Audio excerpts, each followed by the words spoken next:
My life wasn't supposed to end like this. Sitting on a park bench in the middle of winter, watching my breath form small clouds in the frigid air.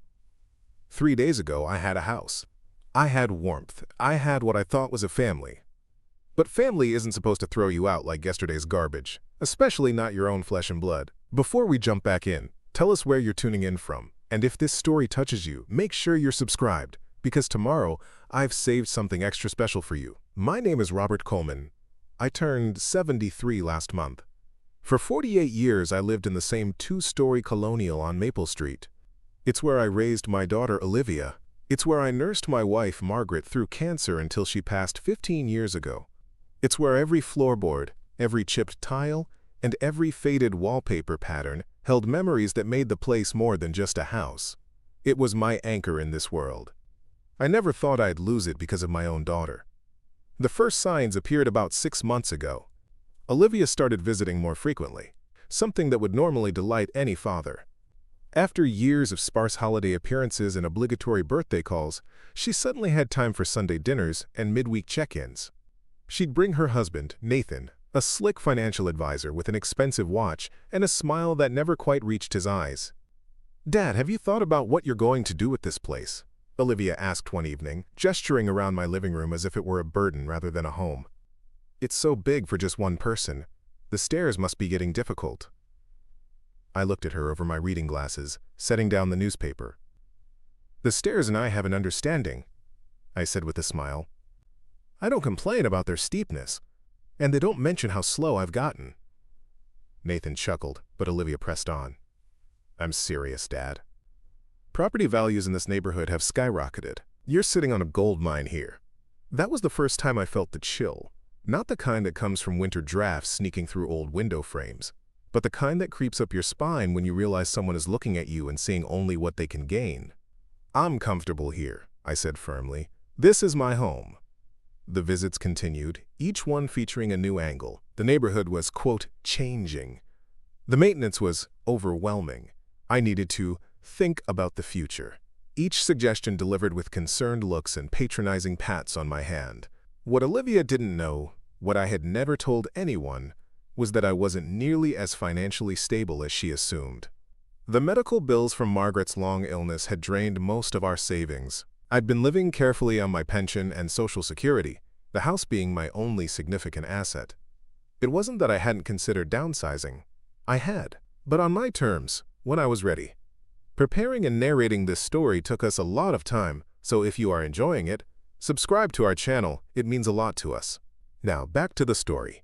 One rainy Tuesday in October, Olivia arrived alone.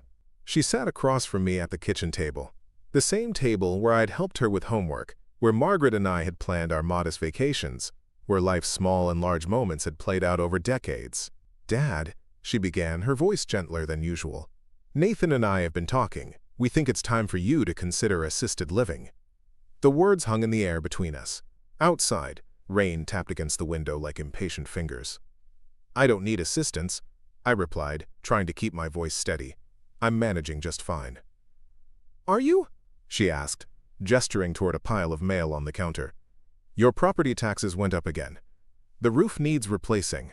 Winter's coming, and you know how expensive heating this place gets." She wasn't wrong about the challenges, but there was something in her tone, a rehearsed quality, that made me uneasy. "I've found a wonderful facility," she continued, pulling a glossy brochure from her purse. "Sunset Gardens. They have activities, meals provided, medical staff on call. And the best part?" She leaned forward, eyes bright. "If we sell this house, you'll have more than enough to cover it for years to come." I took the brochure but didn't open it. "And what happens to the rest of the money from the sale?"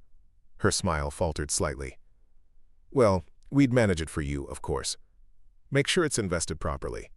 I'd spent 40 years as an accountant before retiring. The irony of my daughter thinking I needed help managing money wasn't lost on me.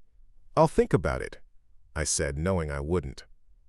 But Olivia was persistent. The visits increased, each one more pressured than the last. Nathan joined her again, bringing along spreadsheets and market analyses. They talked about the house as if I weren't there, discussing renovations they would make after the sale, calculating potential profits, planning my future without consulting me. "You could get at least $650,000 in this market. Nathan explained, sliding papers across the table.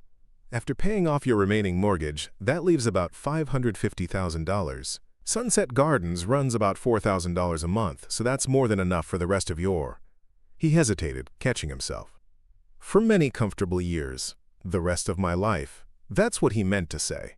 I noticed they never mentioned alternatives, like me continuing to live independently in a smaller place, or getting occasional help at home. The narrative had been decided. I was to be tucked away while they handled my affairs and my money. In November, I found a real estate agent's business card on my counter after Olivia and Nathan had visited. I hadn't invited the agent, they had taken that liberty without my knowledge. When confronted, Olivia brushed it off. We were just exploring options, Dad. No decisions have been made. But decisions were being made, just not by me. The situation came to a head a week before Christmas. I was making coffee when I heard a key in the lock. Olivia had a key for emergencies, but she never used it without calling first. She wasn't alone. Nathan followed her, along with an older man I didn't recognize carrying a clipboard. Dad, Olivia said brightly, as if this intrusion were perfectly normal. This is Dr. Reynolds. He's just here to chat with you for a bit. I set down my coffee mug slowly. About what, exactly? Dr. Reynolds stepped forward, hand extended. Just a casual assessment, Mr. Coleman, nothing to worry about. It clicked then. They had brought a doctor to evaluate my mental capacity. They were building a case that I couldn't make decisions for myself. Get out, I said quietly. Dad, please, Olivia began, her voice taking on that placating tone she'd been using more and more. We're just concerned. I said get out. My voice didn't rise, but it hardened. All of you. Now. For a moment, no one moved. Then Dr. Reynolds cleared his throat. Perhaps another time would be better. After they left, I sat at my kitchen table for a long time, hands wrapped around my cooling coffee, thinking about what had just happened. My own daughter was trying to have me declared incompetent so she could control my assets. That night, I made a decision. I called my old friend, Edward Thompson, who had been an attorney before retirement. I explained the situation, and he listened without interruption. You need to protect yourself, Robert, he said finally. This happens more often than people realize. Adult children getting impatient about their inheritance. What can I do? I asked. Come by my house tomorrow. I'll help you draft some documents. The next morning, I took a taxi to Edward's home. For 3 hours, we worked on paperwork. A new will, power of attorney documents that named Edward as my representative instead of Olivia, and a trust with specific conditions. Edward knew people who could help file everything properly and discreetly. This should slow them down, Edward said as I prepared to leave. But be careful, Robert. When people get desperate about money, they can make rash decisions. I didn't know then how prophetic his warning would be. 2 days before Christmas, Olivia and Nathan arrived unannounced again. This time, Nathan stayed in the car while Olivia came to the door, her expression a carefully composed mask of concern. Dad, we need to talk, she said as she stepped inside without waiting for an invitation. This situation can't continue. What situation would that be? I asked, remaining standing rather than inviting her to sit. Your stubbornness, she replied, her composure cracking slightly. We're trying to help you, and you're fighting us every step of the way. I don't recall asking for the kind of help you're offering. She sighed dramatically. That's exactly the problem. You don't see that you need help. The house is falling apart. You're falling apart. I looked at my daughter, really looked at her, and wondered when she had become this person. When had the little girl who once brought me dandelions and homemade cards transformed into someone who saw me as an obstacle rather than a father? I'm not leaving my home, Olivia, I said quietly. Her face hardened. Then you leave us no choice. She didn't elaborate, and I didn't ask. She left as abruptly as she had arrived, the door closing behind her with a finality that echoed through the empty house. Christmas came and went. I spent it alone, though Edward invited me to join his family. I declined, preferring the quiet company of memories and the familiar comfort of my own four walls.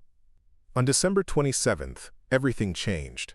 I was reading in my armchair when I heard vehicles pulling up outside. Looking through the window, I saw a police car and another official-looking vehicle. My heart hammered against my ribs as I opened the door to find 2 officers and a woman in a business suit standing on my porch. "Mr. Coleman?" one officer asked. "We have an emergency protective order here. You need to come with us." The woman stepped forward. "I'm from Adult Protective Services. We've received reports of unsafe living conditions and self-neglect. Your daughter has filed for emergency guardianship, and the court has granted temporary custody until a hearing can be arranged." I stood frozen, unable to process what was happening. "This is my house," I managed to say. "Not according to these papers, sir," the officer replied, not unkindly. "The court has determined you need supervision for your own safety. You'll be temporarily placed at Sunset Gardens until the hearing." I was allowed to pack 1 suitcase. 1 suitcase for 73 years of life. As I moved through the rooms in a daze, selecting what few possessions I could take, I saw Olivia and Nathan watching from their car parked across the street. They didn't approach. They didn't help. They simply waited for me to be removed. That night, I slept in a sterile room at Sunset Gardens, surrounded by beige walls and the distant sounds of a television too loud in some common area. My house keys had been confiscated. My phone had no signal inside the building. I was, effectively, imprisoned. The following morning, I asked to use the facility's phone and called Edward. His response was immediate. "This is illegal," he said, his voice tight with anger. "They've manipulated the system. We filed our paperwork, but they must have rushed this through before it was processed. Don't worry, Robert. I'm coming to get you." But it wasn't that simple. The emergency order meant I couldn't leave without court approval. Edward arrived with another attorney, but they were denied access to me initially. It took threats of media exposure and police involvement before they were allowed to meet with me in a small conference room under the watchful eye of a facility administrator. "We can fight this," Edward assured me, "but it will take time. A few days at minimum, possibly weeks." "I don't have weeks," I said, my voice hollow. "They'll have emptied the house by then." The other attorney, a younger man named Michael, spoke up. "Actually, they can't legally do that yet. The emergency order allows them to place you in care, but it doesn't transfer property rights. They would need a full guardianship ruling for that." A small hope flickered within me. "So my house is still mine?" "For now," Edward said cautiously. "But we need to act quickly." The next 48 hours were a blur of legal maneuvers. Edward and Michael worked tirelessly, filing emergency motions, contacting judges they knew, leveraging every connection they had. Meanwhile, I sat in my room at Sunset Gardens, watching the hands of the clock move with excruciating slowness. On the 3rd day, Edward returned, his face grave but determined. "We've secured an emergency hearing for tomorrow morning," he said. "But I have bad news," a neighbor called. "There are moving trucks at your house." Despite the legal prohibitions, Olivia and Nathan had begun emptying my home. They were gambling that by the time any legal repercussions caught up with them, they would have accomplished their goal, selling my house and securing the proceeds. "I need to get out of here," I said, standing abruptly. "Now." Edward placed a hand on my shoulder. "Robert, if you leave against the court order, you'll damage our case." "They're erasing my life, Edward. Every photograph, every memory, everything Margaret and I built together. I can't just sit here." He was silent for a long moment, then reached into his pocket and handed me a key. "My car is in the east parking lot. Blue Honda. I'll create a distraction at the front desk." 20 minutes later, I was driving toward the home I had been forcibly removed from, my hands shaking on the steering wheel. As I turned onto Maple Street, I saw them 3 moving trucks and several people carrying furniture and boxes out of my house. Olivia's car was parked in the driveway. I pulled up and stepped out, walking straight toward my front door with purpose. One of the movers saw me and hesitated, a box of my books in his arms. "Sir, I don't think you're supposed to be here." I ignored him and continued walking. Inside, the house was in chaos. Half-empty rooms, displaced furniture, strangers handling my possessions with careless efficiency. I found Olivia in my study, sorting through the filing cabinet where I kept important documents. "What are you doing?" I asked, my voice eerily calm, despite the storm raging inside me. She whirled around, eyes wide with shock. "Dad! You can't be here. How did you?" "This is my house," I said, cutting her off. "Those are my possessions. You have no right." Nathan appeared in the doorway behind me. "Robert, you need to leave. We have court orders." "For my care," I replied, turning to face him. "Not for my property. What you're doing is theft." Olivia stepped forward, her composure returning. "We're doing what's necessary. You can't live here anymore. It's not safe." "So you decided to sell my home and everything in it without my consent? To pocket the money that was meant to secure my future?" "We're securing your future," Nathan interjected. "Sunset Gardens isn't cheap." I laughed then, a sound so bitter it seemed to surprise even me. "Sunset Gardens costs $4,000 a month, by your own calculation. The house is worth $650,000. Even with decades of care, where would the rest go? To you?" "Dad, you're confused," Olivia said, her voice taking on that patronizing tone again. "This is why we had to take action. You're not thinking clearly." I walked to the desk, my desk, where I had paid bills and written letters and helped Olivia with her college applications years ago. I placed my hands on its surface, grounding myself. "I'm thinking more clearly than I have in months," I said. "And I want you and these movers out of my house, now." "Or what?" Nathan challenged, stepping closer. "You'll call the police? They're the ones who took you to Sunset Gardens in the first place." He was right, of course. I had no immediate power here. But I had something they didn't know about. "I've changed my will," I said quietly, "and established a trust. This house and everything I own is now legally protected. If you continue with this, you won't just be facing theft charges, you'll be permanently disinherited." The color drained from Olivia's face. "You're bluffing. Call Edward Thompson. He has all the paperwork, filed and finalized last week." Nathan's jaw tightened. "That old fool can't." "That old fool was one of the best estate attorneys in the state before he retired," I interrupted. "And he knows exactly what you two are trying to do." A tense silence filled the room. Outside, I could hear the movers continuing their work, oblivious to the confrontation happening inside. "Stop the movers," I said, my voice level but firm. "Return everything to where it belongs. Then we can talk about what happens next." Olivia and Nathan exchanged glances. For a moment, I thought they might refuse, might call my bluff, though it wasn't a bluff at all. Then Nathan turned and left the room, presumably to halt the moving process. Alone with my daughter, I felt a profound sadness settle over me. "Why, Olivia? Was it always about the money?" She wouldn't meet my eyes. "You don't understand. We have debts. Nathan's business is struggling. We needed—" "So you decided to sacrifice me?" The words hung in the air between us, heavy with decades of history and betrayal. She had no answer. The moving trucks disappeared by sunset. I stood in my half-emptied living room, surveying the damage. Furniture had been hastily returned, but not to their proper places. Family photos that had adorned the mantel for decades were stacked carelessly on the coffee table. The house felt violated, as if strangers had moved through it and disturbed its spirit.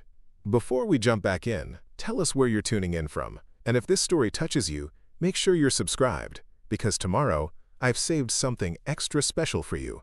Edward arrived an hour after the movers left, his face lined with concern. "Robert, you shouldn't have left Sunset Gardens. It could complicate things legally." "They were emptying my house, Edward. What would you have done?"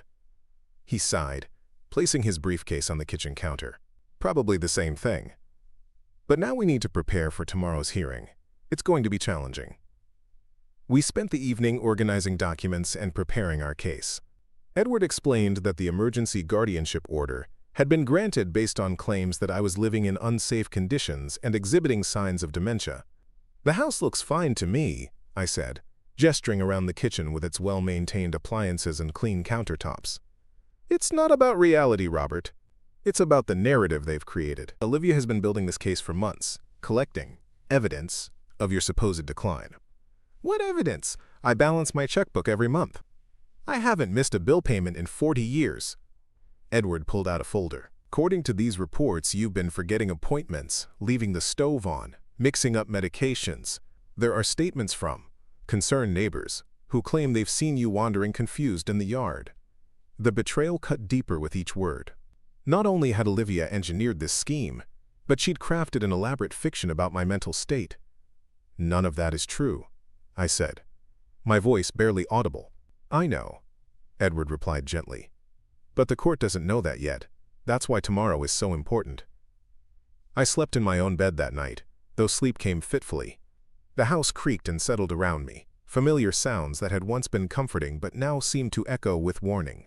I wondered if police would arrive before morning to return me to Sunset Gardens. I wondered if this would be my last night in the home where Margaret and I had built our lives. When dawn broke, I rose and made coffee in my kitchen. Simple acts of normalcy felt like acts of defiance. I dressed carefully in a charcoal suit that Margaret had bought me years ago, a small act of bringing her presence with me to this fight. Edward arrived promptly at 8, accompanied by Michael, the younger attorney. They brought with them a third person, a geriatric specialist named Dr. Evelyn Chen. Dr. Chen will conduct an independent assessment, Edward explained. Her testimony will be crucial in countering Olivia's claims. The evaluation was thorough but dignified. Dr. Chen asked me to perform various cognitive tests, discussed my daily routines, and observed me moving around my home and preparing tea. Throughout, she maintained a respectful demeanor that stood in stark contrast to how Olivia had been treating me. Mr. Coleman, she said as we concluded, based on my assessment, you show no significant cognitive impairment. Your short-term memory, executive function, and reasoning abilities are all within normal ranges for your age. A small weight lifted from my shoulders. Having a professional confirm what I already knew, that I was still capable of managing my own life, felt like reclaiming a piece of dignity that had been stripped away. Preparing and narrating this story took us a lot of time, so if you are enjoying it, subscribe to our channel. It means a lot to us. Now back to the story. The courthouse was an imposing brick structure in the center of town. As we walked up the steps, I spotted Olivia and Nathan standing with their attorney, a sharp-featured woman in an expensive suit who exuded confidence. Olivia didn't meet my eyes as we passed. The hearing room was smaller than I'd expected, with wood-paneled walls and fluorescent lighting that cast everyone in an unflattering pallor. Judge Harriet Monroe, a stern-looking woman in her 60s, presided from a modest bench. Her reading glasses perched on the end of her nose as she reviewed the case file before her. "This is an emergency hearing regarding the guardianship of Robert Coleman," she announced, looking up at the assembled parties. "I understand there are some unusual circumstances surrounding this case." Olivia's attorney spoke first, painting a picture of a declining elderly man whose stubborn independence posed a danger to himself and others. She described a house falling into disrepair, missed appointments, concerning behaviors, all fabrications built on grains of truth twisted beyond recognition. Miss Coleman acted out of love and concern for her father. The attorney concluded, gesturing toward Olivia, who had arranged her features into a mask of filial worry. She simply wants to ensure his safety and comfort in his golden years. When Edward rose to speak, his voice carried the weight of moral certainty that comes from decades of legal practice. "Your Honor, what we have here is not a case of a concerned daughter," he began. "What we have is a calculated attempt to seize control of valuable assets. Mr. Coleman is of sound mind and body, as Dr. Chen's assessment will confirm. The emergency order was obtained through deliberate misrepresentations and should be immediately vacated." Quote, Judge Monroe's gaze shifted between the parties. "I'd like to hear from Mr. Coleman directly," she said. As I stood to address the court, I felt a calm settle over me. For months I had been spoken about, spoken for, but rarely spoken to. Now was my chance to reclaim my voice. "Your Honor," I began, "for 48 years I've lived in the same house on Maple Street. I raised my daughter there. I cared for my wife there until cancer took her 15 years ago. I've maintained it as best I could on a fixed income, and while it may not be perfect, it is safe, it is clean, and most importantly, it is mine." I turned slightly to look at Olivia. 6 months ago, my daughter suddenly became very interested in my home. Not because of concern for me, but because property values in my neighborhood have risen dramatically. What followed was a campaign to convince me to sell and move into Sunset Gardens, with the proceeds to be managed by her and her husband. Olivia shifted uncomfortably in her seat as I continued. When I refused, they escalated to bringing a doctor to my home without my consent to evaluate me. When that failed, they manufactured an emergency to have me removed. While I was detained at Sunset Gardens, they began emptying my house with moving trucks, preparing to sell it despite having no legal authority to do so. Judge Monroe's eyebrows rose. "Is this true, Miss Coleman?" Olivia's attorney interjected. "Your Honor, Mr. Coleman's house was in unsafe condition. My client was simply trying to—" "I'd like to hear from Miss Coleman directly," the judge interrupted, her tone brooking no argument. Olivia stood, smoothing her skirt nervously. "We were only trying to help. Dad has been declining for months. He forgets things, leaves the stove on." "Do you have documentation of these incidents?" Judge Monroe asked. "We have statements from neighbors and—" "Your Honor," Edward cut in, "we have something more compelling than neighbor statements. We have video evidence." This was our ace in the card, something Edward had suggested months ago when I first mentioned my concerns about Olivia's intentions. A simple security system installed in my home, with cameras in the common areas.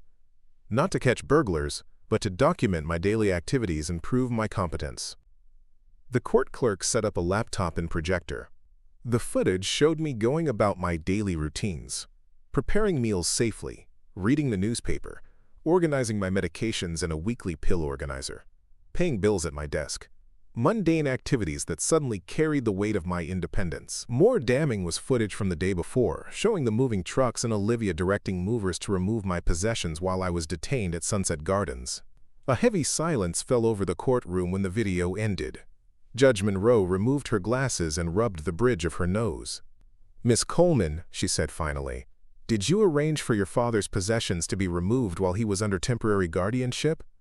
Olivia glanced at her attorney, who gave an almost imperceptible nod.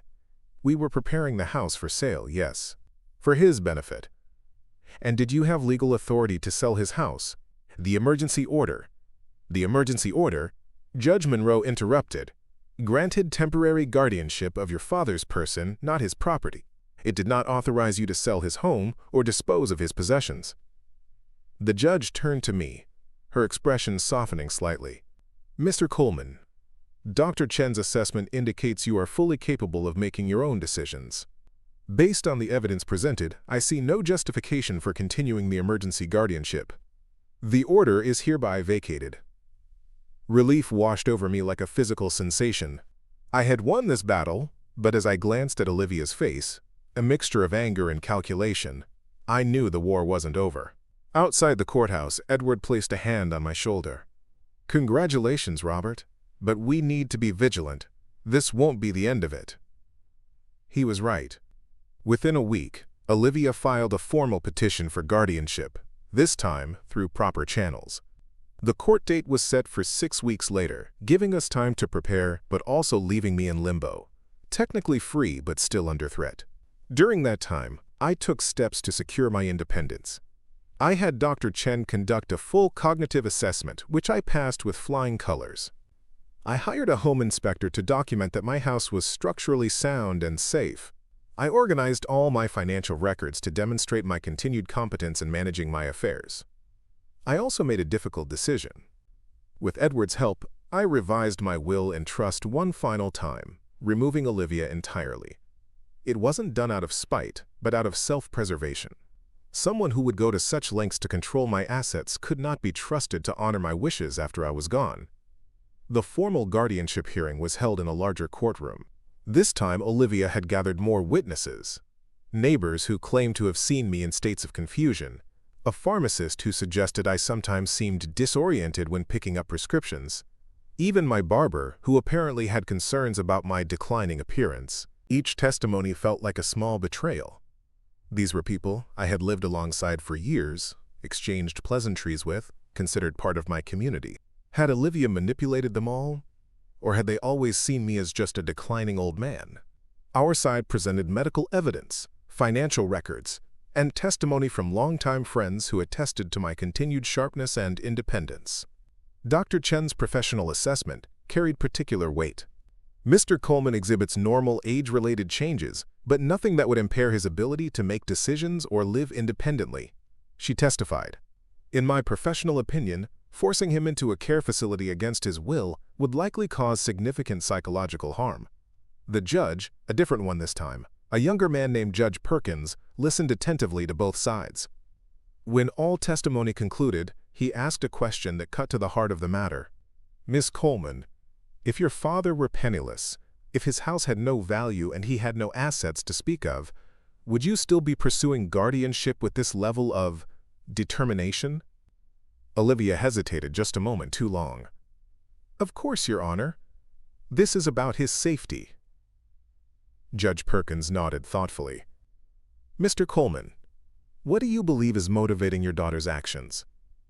I looked at Olivia, really looked at her, and felt a profound sadness. I believe she started with genuine concern, I said slowly. But somewhere along the way, concern became convenience, and convenience became opportunity. My house is worth over $500,000 in today's market. That's a powerful motivator. The judge's decision came swiftly. Petition for guardianship denied. Mr. Coleman has demonstrated capacity to manage his own affairs and make his own decisions. This court will not strip a competent adult of their autonomy simply because they've reached a certain age. As we left the courtroom, Olivia caught up to me in the hallway, Nathan trailing behind her. You've made a huge mistake, she hissed. When something happens, when you fall or get sick, don't expect us to come running. I faced my daughter, feeling the distance between us as a physical pain. Olivia, I never expected you to come running. I only expected you to see me as your father, not as a transaction. She flinched as if I'd struck her. For a moment, I thought I glimpsed regret in her eyes, but it vanished quickly, replaced by the hard calculation I'd grown accustomed to seeing. You'll change your mind eventually, she said, when you realize you can't manage alone. I'm not alone, I replied. I have friends who see me as a person, not a possession. Nathan placed a hand on Olivia's arm. Come on, Liv. It's over. They walked away, and I wondered if they would ever return, if there would ever be a reconciliation. The thought of permanently losing my only child felt like another death to mourn, but I couldn't mortgage my dignity to preserve a relationship that had become so distorted.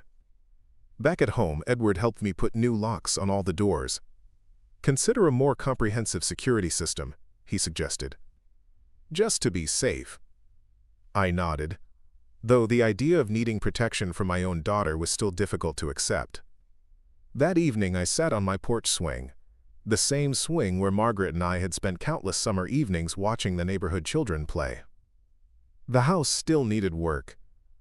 The roof wouldn't last another winter without repairs. The heating system was inefficient. But it was mine, and I was still here. A car slowed as it passed my house. Olivia's car. It paused briefly, then continued down the street and out of sight. I wondered what she was thinking. Was she calculating her next move, or simply taking a last look at what she'd failed to acquire? As darkness fell, I went inside and locked my door. The house welcomed me with familiar creaks and shadows. I ran my hand along the wall where pencil marks still recorded Olivia's height at various ages, physical reminders of the daughter I had raised and loved. I hadn't won, not really. There were no winners in this kind of family destruction, but I had preserved my right to live my remaining years on my own terms, in the home where my heart resided. It wasn't everything, but for now, it was enough. Spring arrived on Maple Street with a burst of color and warmth that seemed at odds with the cold distance that had grown between my daughter and me. 3 months had passed since the court hearings. 3 months of silence. 3 months of rebuilding my life while mourning the relationship that seemed beyond repair. The roof repair I'd been putting off could no longer wait. Water stains had begun to appear on my bedroom ceiling after particularly heavy rains. I'd gotten estimates from 3 different contractors, finally settling on a local company owned by a man named James Rodriguez, who had been in business for over 30 years. The quote wasn't cheap, minus $8, $500, but it was fair for a complete replacement. "We can start next Monday if that works for you, Mr. Coleman," James said as we stood in my front yard, both looking up at the aging shingles. "Monday is perfect," I replied, signing the contract he'd presented. "And please, call me Robert." As James folded the papers into his clipboard, a familiar car drove slowly past my house. Olivia didn't stop, didn't wave, just continued down the street, as she had done every few weeks since the court hearing. I'd come to think of these drive-bys as her way of checking whether I was still alive, or perhaps whether the house was still standing. James followed my gaze. "Family member?" he asked. "My daughter," I answered simply. He nodded, not pressing further. "I have a daughter too, 28 now. We had some rough years when she was a teenager, but we got through it." "Sometimes the rough years come later," I said, more to myself than to him. That evening, Edward called to check on me, as he had been doing regularly since the hearings.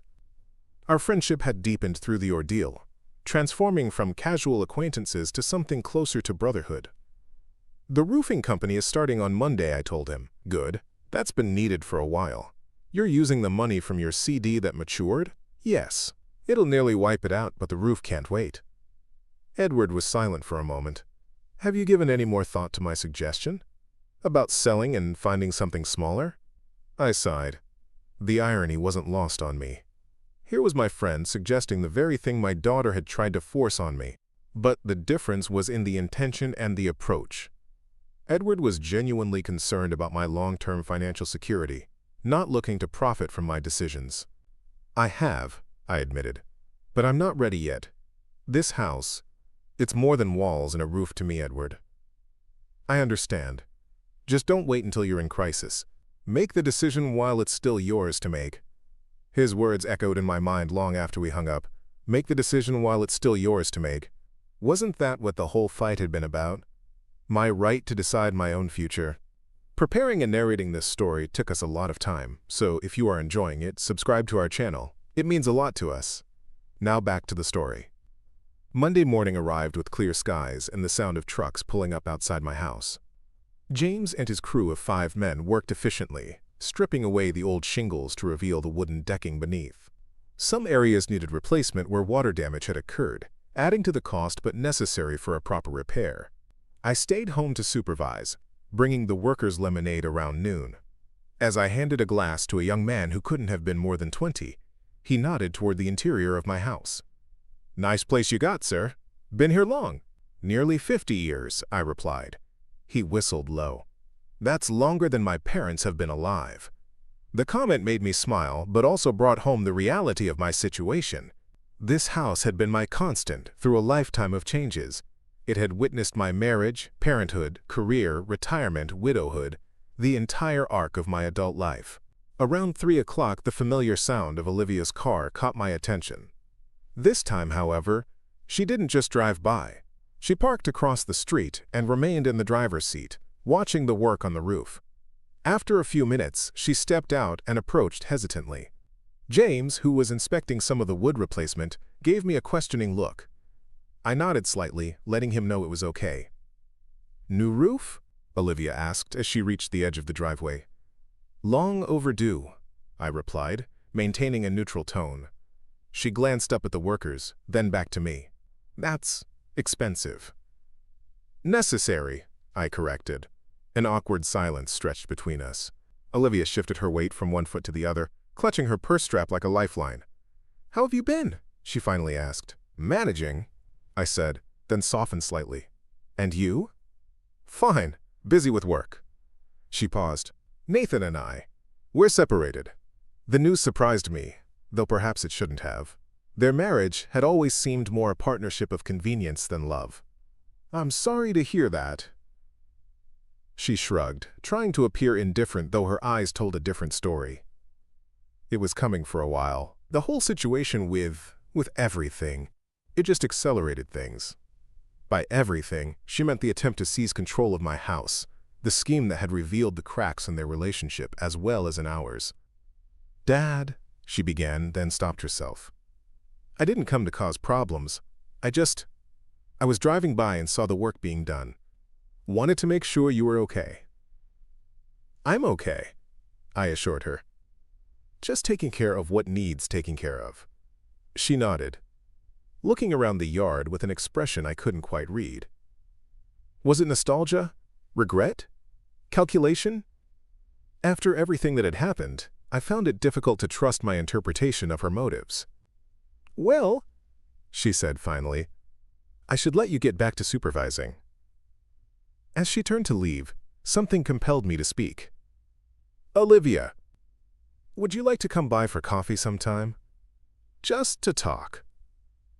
She looked back, surprise evident in her features. "You'd want that? After everything?" "I don't know," I admitted honestly. "But I think we should try." She nodded slowly. "I'll call you."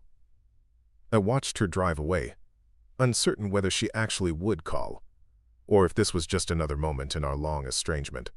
Either way, I had extended an olive branch. Small and tentative, but genuine, the roof work continued for 3 days. By Wednesday afternoon, my house had a new protective layer, charcoal gray shingles that James assured me would last at least 25 years. "You probably won't have to worry about another replacement," he said as we did the final walk-around inspection. The implication was clear. At 73, would I even be alive in 25 years? Would I still be in this house? The questions weren't morbid. They were practical considerations of a man in his senior years. "Maybe not," I agreed, "but it's done right, and that matters." After settling the bill, watching my savings account diminish significantly, but knowing it was a necessary investment, I sat on my porch swing and contemplated my next steps. The roof had been the most pressing issue, but there were others. The inefficient heating system, the aging water heater, the creaky stairs. Each repair would drain more of my limited resources. Edward's suggestion echoed again in my thoughts. Perhaps it was time to consider downsizing. Not because Olivia wanted me to, but because it made practical sense for my future security. The following morning, I called a real estate agent. Not the one Olivia had contacted behind my back, but a woman named Carol Patel, who had been recommended by Dr. Chen. "I'd like to get an honest assessment of my home's value," I explained, "and information about smaller properties that might suit my needs." "Of course, Mr. Coleman. I'd be happy to help. When would be a good time to come by and see your house?" We scheduled an appointment for Friday afternoon. In the meantime, I began the emotional process of walking through each room, mentally cataloging what I would keep if I moved and what I might part with. It was different doing this on my own terms, not being forced out but choosing a path forward. The master bedroom was the hardest. Margaret's presence still lingered there, in the floral curtains she had sewn, in the watercolor painting of the Maine coastline we'd visited on our 25th anniversary, in the small chip on the dresser from when we'd moved it across the room and bumped the doorframe. How do you pack up memories? How do you decide which pieces of your past to carry forward and which to leave behind? By the time Carol arrived on Friday, I had reached a tentative peace with the idea of selling. She was professional and straightforward, walking through the house with a clipboard, making notes, and asking occasional questions about updates and repairs. "The new roof is a significant selling point," she said as we concluded the tour in the kitchen, "but the heating system and some of the plumbing will be concerns for potential buyers." "I know," I acknowledged. "I'm not looking to maximize profit. I just want a fair price that will allow me to find something smaller and more manageable." Carol nodded thoughtfully. "Based on what I've seen and current market conditions, I believe your home could sell for between $620,000 and $650,000. It would likely need some seller concessions for the older systems, but the location and lot size are very desirable." The number aligned with what Nathan had calculated months ago, which gave me confidence in Carol's assessment. It was a substantial sum, enough to purchase a comfortable smaller home or condominium outright and still have savings for the future. "And what are my options for something smaller?" "Quote," I asked. She pulled out her tablet and showed me several listings. Condominiums in a seniors community about 10 miles away, small ranch-style homes closer to downtown, even a few apartments with option to buy. These are just to give you an idea of what's available in different price ranges, she explained. If you decide to move forward, we can narrow down based on your preferences. I thanked her for her time, promising to think it over and get back to her soon. After she left, I sat at my kitchen table, staring at the business card she had left behind. It represented a crossroads, a decision that would shape my remaining years. The phone rang, startling me from my thoughts. It was Olivia. "Dad?" she said, her voice hesitant. "About that coffee. Would tomorrow morning work?" I agreed, suggesting a small cafe downtown rather than my house. Neutral territory seemed wiser for our first real conversation in months. That night I slept poorly, my dreams filled with moving boxes and empty rooms. I woke before dawn, watching the sunrise paint my bedroom walls with familiar patterns of light and shadow. How many more sunrises would I witness from this very spot? The cafe was busy when I arrived, filled with weekend customers enjoying late breakfasts and conversation. Olivia was already there, seated at a corner table with 2 coffee cups waiting. "I remembered you take it black," she said as I sat down. "Some things don't change," I replied, wrapping my hands around the warm mug. We engaged in cautious small talk at first. The weather, the new businesses downtown, inconsequential matters that allowed us to re-establish a rhythm of conversation without venturing into dangerous territory. Finally, Olivia set down her cup with purpose. "Dad, I owe you an apology." I remained silent, giving her space to continue. What I did, was wrong. I convinced myself it was for your own good, but really." She paused, seeming to struggle with the admission. "Really, it was about the money. Nathan was in debt. His business was failing. He kept saying if we could just access your equity, we could solve our problems. And you believed him." She nodded, looking down at her hands. I wanted to believe him. It was easier than admitting we'd made poor decisions, easier than facing the consequences. "So you decided I should face them instead?" Her eyes flickered up, pained but not defensive. "Yes. And I'm sorry. Truly sorry." The apology felt genuine, though I knew reconciliation wouldn't be as simple as one conversation over coffee. Trust, once broken, doesn't mend easily, especially when the breach comes from someone who should have been your protector rather than your predator. "I saw a real estate agent yesterday," I said, watching her reaction carefully. Surprise crossed her features, followed quickly by something that looked like guilt. "You're selling?" "I'm considering it. On my terms, not anyone else's." She nodded slowly. "That makes sense. The house is a lot to maintain." "It is. But it's still my decision to make." "Of course," she agreed quickly. "I understand that now." We talked for nearly 2 hours, gradually moving from apologies to more substantive matters. Olivia spoke about her separation from Nathan, how the failed attempt to take control of my house had exposed deeper issues in their marriage. I shared my concerns about aging in place, about balancing emotional attachment to my home with practical considerations. "I could help," she offered tentatively. "Not with decisions. I know that's not my place, but with whatever you decide. Packing, organizing, researching options." I considered her offer carefully. Was this another attempt to insert herself into my affairs, or a genuine effort to make amends? "Let me think about it," I replied. "This needs to be done carefully, at my pace." She accepted this with a nod. As we prepared to leave, she hesitated, then asked, "Can we do this again, maybe next weekend?" "I'd like that," I said, surprising myself with how much I meant it. Over the next few weeks, I continued researching housing options, while also consulting with Edward about the legal aspects of selling my home. I visited several of the properties Carol had suggested, trying to envision myself in these new spaces. Smaller, more modern, designed with aging in mind. A condominium in a community called Riverside Gardens particularly caught my attention. It was a single-level, 2-bedroom unit with wide doorways, a walk-in shower, and minimal maintenance requirements. The community featured a clubhouse, walking paths along the river, and transportation services for residents who no longer drove. "It's not Sunset Gardens," Carol noted as we toured the property, referring to the facility Olivia had tried to place me in. "This is independent living, not assisted care. You'd have your own space, but with amenities that make life easier as you age. The price was reasonable, $310,000, which would leave a substantial cushion from the sale of my house. More importantly, it felt like a place where I could maintain my independence while acknowledging the realities of aging. Olivia and I continued our weekly coffee meetings, gradually rebuilding some semblance of a relationship. I told her about Riverside Gardens, half expecting resistance or renewed attempts to control the situation. Instead, she listened attentively, asking thoughtful questions about what had appealed to me about the property.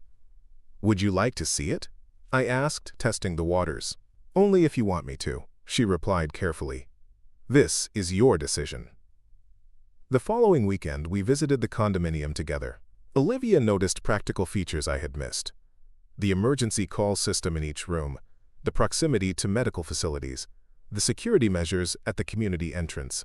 "It seems well designed," she observed as we walked the grounds afterward. "And the location is beautiful." "It's not home," I said, watching the river flow past. "But maybe it could be, in time." After 2 months of consideration, property visits, and financial planning, I made my decision. I would sell the house on Maple Street and purchase the condominium at Riverside Gardens. The choice wasn't made lightly, but it was made freely, the distinction that had been at the heart of my battle with Olivia. When I called Carol to move forward with listing my house, she asked an important question. "Have you thought about what this means for your personal belongings?" Downsizing usually requires significant reduction. I had been thinking about it. The furniture that wouldn't fit in a smaller space. The accumulated possessions of nearly 50 years in one home. It was daunting, but necessary. "I'll need help with that," I admitted. That evening, I called Olivia. "I've decided to sell and move to Riverside Gardens," I told her. "And I'd like to take you up on your offer to help with organizing and packing." The process of preparing my house for sale became an unexpected opportunity for healing between us. Each weekend, Olivia would come over, and together we would tackle one room at a time, sorting items into categories: keep, donate, sell, discard. As we worked, stories emerged naturally, the history behind certain objects, memories attached to specific rooms. I found myself sharing parts of my life that Olivia had never known about, and she listened with an interest that seemed genuine rather than calculated. "I never knew Mom made this quilt," she said one afternoon, running her hands over the colorful fabric that had been stored in a cedar chest for years. "It was her first attempt," I explained. "She worked on it the year before you were born, during those long winter evenings when we were saving for a down payment on this house." "And this?" She held up a small, carved wooden box with intricate patterns. "Your grandfather made that. My father. He gave it to me when I graduated high school. Said it was for keeping important things safe." Olivia turned the box over carefully in her hands. "I never met him, did I?" "Number. He died when you were just a baby. Heart attack." These exchanges, small, personal, honest, began to rebuild what had been broken. Not erasing the betrayal, but creating something new alongside it. A relationship based on truth rather than expectation or obligation. The house went on the market in late summer, with Carol handling the listing. She had suggested modest updates to increase appeal: fresh paint in the main living areas, new fixtures in the bathroom, professional landscaping for curb appeal. These investments paid off when, 3 weeks after listing, we received an offer for $645,000 from a young family with 2 children. The autumn air carried a peculiar blend of melancholy and possibility as I signed the closing documents for my home on Maple Street. The young couple purchasing the house, David and Sarah Winters, sat across the table with their attorney, their expressions a mix of excitement and nervousness. They had 2 children, ages 7 and 9, who had already claimed bedrooms during the home inspection. Before we jump back in, tell us where you're tuning in from, and if this story touches you, make sure you're subscribed, because tomorrow I've saved something extra special for you. We'll take good care of it," Sarah assured me as we shook hands afterward. "The kids already love the backyard maple tree. It's a good climbing tree," I told her. "The lowest branch is perfect for little feet." Her smile widened. Our daughter Emma already discovered that. There was comfort in knowing the house would again be filled with a growing family, with children's laughter and holiday gatherings and all the ordinary moments that accumulate into a life well lived. The cycle continuing, even as my chapter within those walls concluded. The closing on my new condominium at Riverside Gardens had taken place the previous week. The transition period, living in a home I'd sold while preparing to move into my new place, created an odd liminal space. I was neither here nor there, suspended between past and future. The actual moving day arrived with unexpected emotions. I had hired a professional moving company for the furniture and larger items, but Olivia had taken the day off work to help with the more personal possessions that I preferred to transport myself. "Ready?" she asked, arriving early that morning with coffee and pastries from the local bakery. "As ready as I'll ever be," I replied, accepting the coffee gratefully. We walked through each room one final time, not to pack, but to say goodbye. In the kitchen, I ran my hand along the countertop where Margaret had taught Olivia to roll out pie crust. In the living room, I paused by the fireplace where Christmas stockings had hung for decades. Upstairs, I stood in the doorway of what had been Olivia's childhood bedroom, now stripped of personality but still echoing with memories of bedtime stories and teenage music. "You know what I remember most about this room?" Olivia asked softly, standing beside me. "What's that?" "The night I had that terrible fever when I was 8. You sat in that corner." She pointed to where a rocking chair had once stood, and read to me until morning. Every time I started to drift off, the fever would wake me again, and you'd just keep reading. You never complained, never seemed tired. I had forgotten that night, one of thousands of parenting moments that had blurred together over the years. But hearing her recall it with such clarity reminded me that our shared history contained more than recent betrayals. Preparing and narrating this story took us a lot of time, so if you are enjoying it, subscribe to our channel. It means a lot to us. Now back to the story. When the movers had loaded the last of the furniture, Olivia and I made a final sweep through the empty house. Our footsteps echoed on the hardwood floors, the bareness amplifying every sound. In the master bedroom, I paused at the window overlooking the backyard. "Your mother planted those rose bushes," I said, pointing to the flowering shrubs along the fence line. "She said every home needs something that blooms." Olivia joined me at the window. "I didn't know that." "There's a lot you don't know," I said, not unkindly. "Stories I should have shared before now." She hesitated, then asked, "Will you tell me? Not today, but sometime?" "I'd like that." As we prepared to leave, I reached into my pocket and pulled out a small, worn brass key, the original key to the front door from when Margaret and I first moved in, long since replaced but kept as a memento. "I want you to have this," I said, placing it in Olivia's palm. "Not because I expect you to need it, but because you should have something from this house too." Her fingers closed around the key, tears welling in her eyes. "Thank you." We walked out together, closing the door on 48 years of life. I didn't look back as we drove away, not out of stoicism or indifference, but because I was looking forward to what came next. The condominium at Riverside Gardens welcomed me, with fresh paint and sunlight streaming through large windows. It was roughly a third the size of my house, but the space felt right, manageable, practical, yet still with room for the possessions that mattered most. Margaret's rocking chair fit perfectly in the corner of the living room. The watercolor of the Maine coastline hung above the fireplace. The quilt she had made covered the bed in the master bedroom. The first night in my new home was disorienting. Different creaks and shadows, unfamiliar dimensions. The sound of the river flowing past my back patio instead of the neighborhood noises I'd grown accustomed to. I lay awake for hours, not regretting my decision but adjusting to its reality. Morning brought clarity and a sense of possibility. I made coffee in my new kitchen, smaller but more efficient than the old one. I sat on my patio watching the river, greeting a few neighbors who passed by on the walking path. One couple, probably in their 80s, invited me to the weekly card game at the community center. "Best way to meet people," the man advised. "And Evelyn here makes the best lemon bars this side of the Mississippi." Evelyn swatted his arm playfully. "Don't oversell me, George. But do come, Mr. Coleman. Wednesday nights at 7. The community embraced me with unexpected warmth. Within weeks, I had a small circle of acquaintances, not yet friends, but people with whom I shared common experiences and perspectives. Most were widowed or divorced, all navigating the complexities of aging with varying degrees of grace and humor. Helen, a retired librarian with a sharp wit, became a particular companion. We often walked the riverside path together in the mornings, discussing books or current events. "The trick to this stage of life," she told me one misty morning, "is to acknowledge what's been lost without losing sight of what remains." and to stay curious about what might still come. Her words resonated deeply. I had lost Margaret, was adjusting to a changed relationship with Olivia, had said goodbye to the home that had defined much of my adult life. But I remained still capable, still curious, still open to new experiences. The settlement from my house sale, after purchasing the condominium, left me with a financial cushion that provided security I hadn't felt in years. I no longer worried about major home repairs or how I would manage if my health declined. For the first time since Margaret's illness had drained our savings, I felt financially stable. With Edward's guidance, I invested some of the money conservatively and set aside a portion specifically for future medical needs.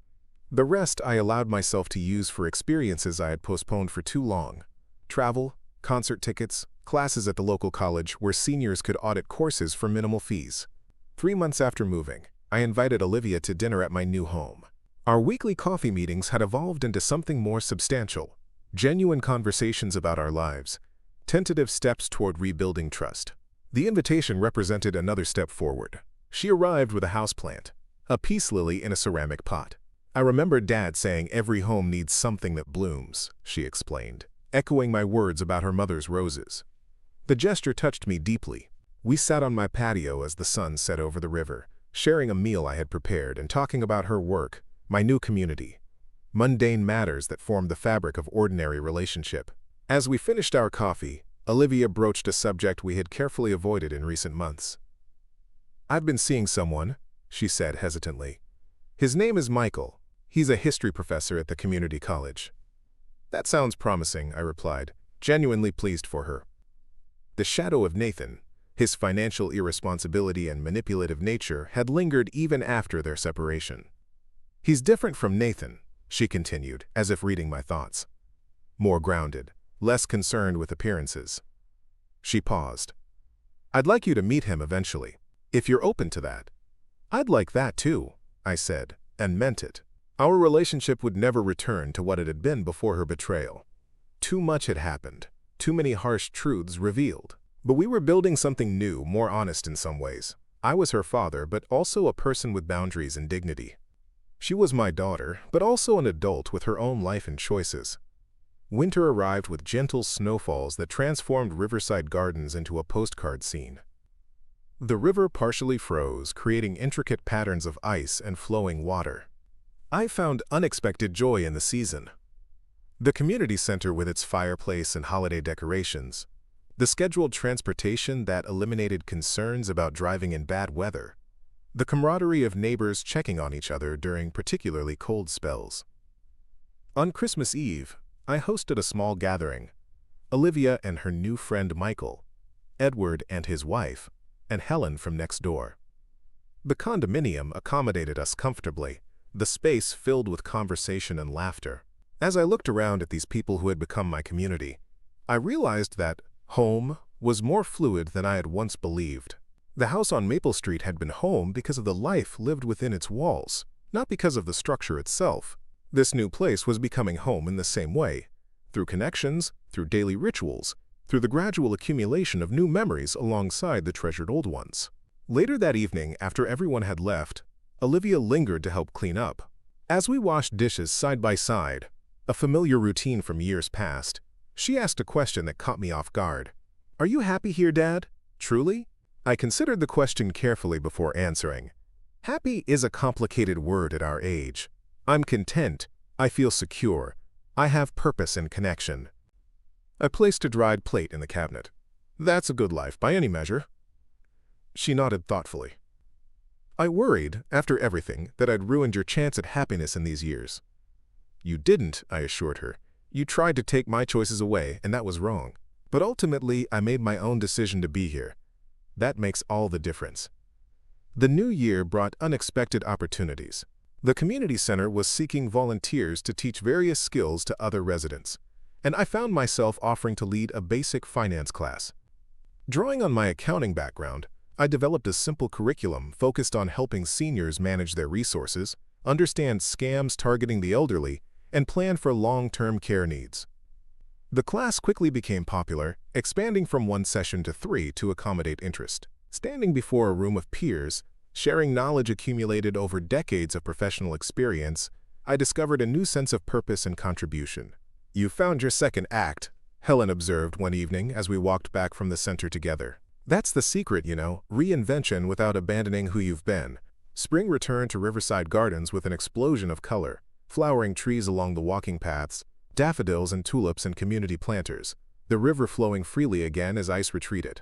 I celebrated my first anniversary in my new home by hosting a small garden party on my patio, a gathering that would have been impossible in the weeks after my move when I knew almost no one. Olivia arrived early to help set up, bringing Michael with her. Their relationship had deepened over the months, his steady intelligence a good complement to her more impulsive nature. Watching them together, I saw a healthier dynamic than she had ever had with Nathan, more balanced, more respectful. "I have something to tell you," she said as we arranged chairs. "Michael and I are looking at houses. Nothing fancy, just a small place we could afford together." "That's wonderful," I replied, genuinely pleased for her. "Any particular neighborhoods?" She hesitated, then said, "Actually, we looked at a bungalow about 10 minutes from here. Close enough for regular visits but not intrusive." The acknowledgement of boundaries, her recognition that proximity didn't equal interference, reflected how far we had come. A year ago, such awareness had been absent from our relationship. As guests arrived, and the patio filled with conversation, I found myself observing more than participating, appreciating the tapestry of connections that had formed in my new life. Edward and his wife chatting with Helen about a book they had all read, neighbors sharing gardening tips and community news. Olivia and Michael engaged in animated conversation with the retired history professor from down the street. This was not the life I had envisioned when Margaret and I bought our house on Maple Street nearly 50 years ago. It was not the retirement we had planned together during those long evenings discussing our future. But it was a good life, rich in its own way, adapted to changed circumstances but not diminished by them. Later that evening, as the gathering wound down and people began to leave, I walked with Olivia and Michael to their car. "Thank you for today," she said, embracing me. "For everything, really." "No need for thanks between family," I replied, the words carrying new meaning after all we had been through. As I watched them drive away, I thought about the journey that had brought me here, from the threatened loss of autonomy to this place of renewed independence and connection. The path had been painful, the betrayal profound, but the outcome was not what anyone had anticipated. I turned back toward my condominium, toward the home I had created for myself by choice, rather than coercion. The fine print my daughter had never read wasn't in legal documents or property deeds. It was in the resilience of the human spirit, in our capacity to begin again at any age, in the understanding that dignity and self-determination are not luxuries, but essential rights that no one, not even family, should attempt to take away. The river flowed steadily beyond my patio, a reminder that life continues its course regardless of our attempts to control it. My story wasn't over. It had simply taken an unexpected turn, leading to a chapter I hadn't anticipated, but now embraced fully as my own. As twilight deepened into evening, I sat on my patio, watching the first stars appear above the water. Tomorrow would bring another day of classes to teach, walks to take, conversations to enjoy. Another day of living deliberately, of making choices that honored both who I had been and who I was becoming. Some might call it a second act, but I preferred to think of it as simply the continuation of a life, my life, lived on my own terms. And in that realization was a peace that no house, regardless of its history or value, could ever provide. Up next, you've got 2 more standout stories right on your screen. If this one hit the mark, you won't want to pass these up. Just click and check them out. And don't forget to subscribe and turn on the notification bell so you don't miss any upload from us.